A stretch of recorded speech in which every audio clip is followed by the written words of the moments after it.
Hey, what is up, everybody? This is Stevie Breach coming to you here today with the top 5 video, WWE Countdown style.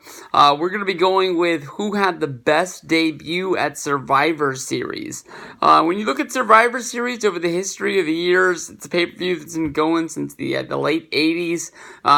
They started out with, just trying to find a way to get Hogan and Andre into there, but somewhere along the way, just that Thanksgiving tradition turned into a way to debut some of the best superstars that WWE has ever seen. In this video, we're going to be talking about the top 5 debuts that people still think about at this time in 2018. Looking back, we'll start with number 5, which is honestly kind of a draw.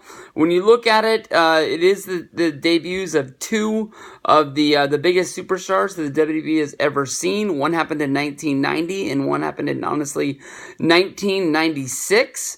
Both of them, started huge careers, but when you look back at the actual matches that they were involved in, we're talking, of course, about The Undertaker debuting in 1990, and The Rock debuting at Survivor Series 1996. Both of them were in classic Survivor Series matches, but when it comes down to it, The Undertaker, he came in during a match that featured Dusty Rhodes, the $1 Million Man. Undertaker wasn't even the guy that was the big survivor, or even the standout from his match. You will definitely look back and you will definitely remember, the Undertaker. But I think that honestly, in 1990, he was sort of looked at as just sort of a classic character that was going to be a big part of WWE television, as well as sell some house shows. But I think that the shelf life on the Undertaker was probably looked at as probably 2, maybe 3 years tops, having some big matches against Hogan, but I don't think in 1990 they had any plans on The Undertaker, especially main eventing Survivor Series 1991. He did come in, he lit a fire into the match, but I believe he was counted out during a brawl with somebody. When you look at The Rock, at least he won his Survivor Series 1996 match, but this is a match that featured Mark Marrow, Goldust, The Stalker. Honestly, it was sort of a thrown together match. I think The Rock was on Jake the Snake Roberts' team, which honestly really didn't mean anything to me at the time. But you do get The Rock coming down there with his frizzled out fro hair, as well as that, I don't even know the streamers that were on him as he made his way down to the ring. The Rock did get the win. You always get to see the clip of Jim Ross calling him, that's Blue Chipper right there. And it is the first time that we got to see The Rock, and especially for him to be able to be the one who got the win. I think that honestly, when you look back on it, the matches don't really mean anything. I got them both tied for 5, because they couldn't really pick a winner to go from there. But number 4 on the list is going to be the Gobbledygooker at Survivor Series 1990. When people look back at this, and people thought that a Playboy Playmate was going to come out of that egg. People thought that some sort of, a character that switched from WCW to WWF. There was huge expectations on what was going to be in this egg. And honestly, when the egg cracked with Mean Gene Okerlund there at Survivor Series 1990, it was the biggest egg of all time. I mean, this is honestly probably one of the biggest botches in WWE history when the Gooker came out of there. But this has turned into one of the biggest jokes in WWE's history. Is the reason why I picked it for number 4. And we still look back at that turkey coming out of that egg, coming down to the ring, dancing a little jig with Mean Gene Okerlund. Can you really believe that they had high hopes for the Gobbledygooker to actually be a superstar in WWE? They actually had somebody from the Guerrero family playing the Gooker. I never got a chance to see them actually have the Gooker wrestle a match. That would have been really fun for last year's never before seen DVD that WWE had come out. Like, what the plans actually were for this guy, if he was going to be teaming with Hogan or whatever the hell they thought was going to do. But 2018, we still look back at the Gooker, we all sort of laugh and sort of joke about it. But Gobbledygooker, number 4 on the list. Number 3, we're going to go with Kurt Angle at Survivor Series 1999.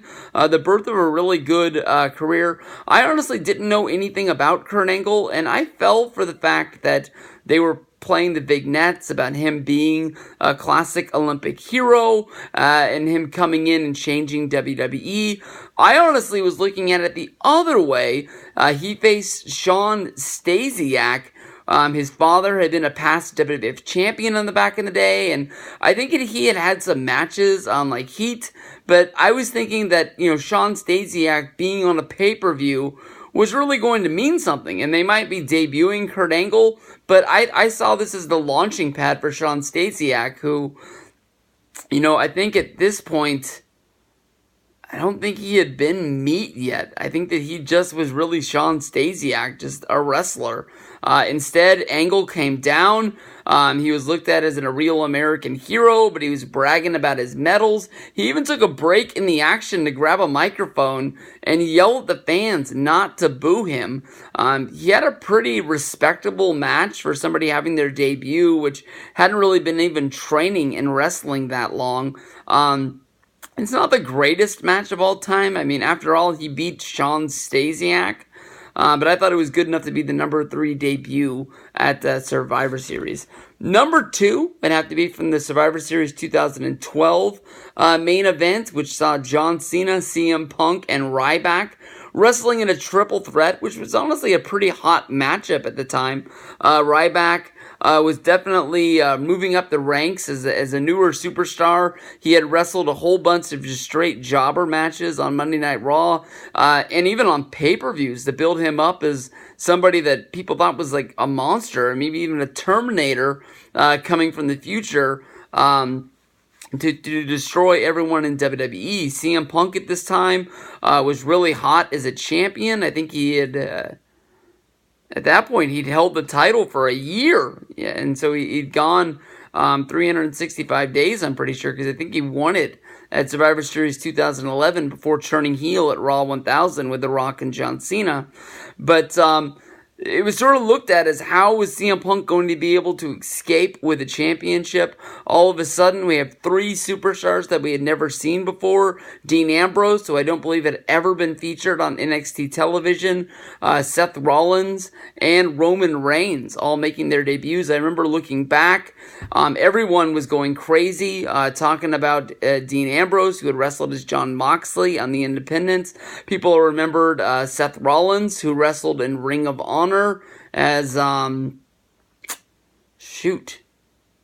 Tyler Black, and people had high expectations for what they were going to be. If you've watched the CM Punk documentary, Punk takes full credit for coming up with the idea for the Shield. Only he didn't ask for Roman; he did ask for Chris Hero. To be in that spot, thinking that those would be 3 guys that really have his back, and the Shield actually be a protect CM Punk sort of foundation, sort of like what the Straight Edge Society was back in the day. So the Shield ran ruckshot over the WWE for the next year. I don't believe they actually lost a match for a long time in their 3-way matches, and they were always really fun to watch. So number 2 is the Shield. Number 1 on the list has to be the debut of Sting at Survivor Series 2014. This was built up as Team Cena against the Authority. If the Authority lost this match, they would be forced off of television. They would be booted from Power. People really thought that this was really going to mean something, but in the long run, they were only off television for a month. But Sting came down during the finals of the Survivor Series men's match, helped Dolph Ziggler get the win. This, of course, would start up a feud with Triple H that would come to be at WrestleMania 31. But, for so many years, it was always rumored, what if Sting came to WWE? Sting's going to come this year. Sting's going to wrestle at WrestleMania. And the Sting thing really didn't come out of the middle of nowhere. Honestly, if you were on Twitter at the time, you knew that Sting was in St. Louis. And there was no other reason for him to be there other than to be a part of the Survivor Series. And people really thought that, he had left TNA that if it's ever going to happen, it was going to happen right now. So Sting bit while the fire was hot, and I think the WWE fans got a good little run with Sting. Of course, he only wrestled at WrestleMania, and then he wrestled a match against Seth Rollins, and boom, his career in WWE as well as his whole career was done. But at least we got to see him for that hot minute in WWE, and I think that's what launched him into the Observer Hall of Fame, as well as inked him into being a part of the WWE Hall of Fame. So Sting, number 1 on the list. Let me know what you guys think about this top 5. You got any corrections or any changes, or maybe think that, hey, you missed something? Let me know. I appreciate it. Peace out. I'll see you guys down the road.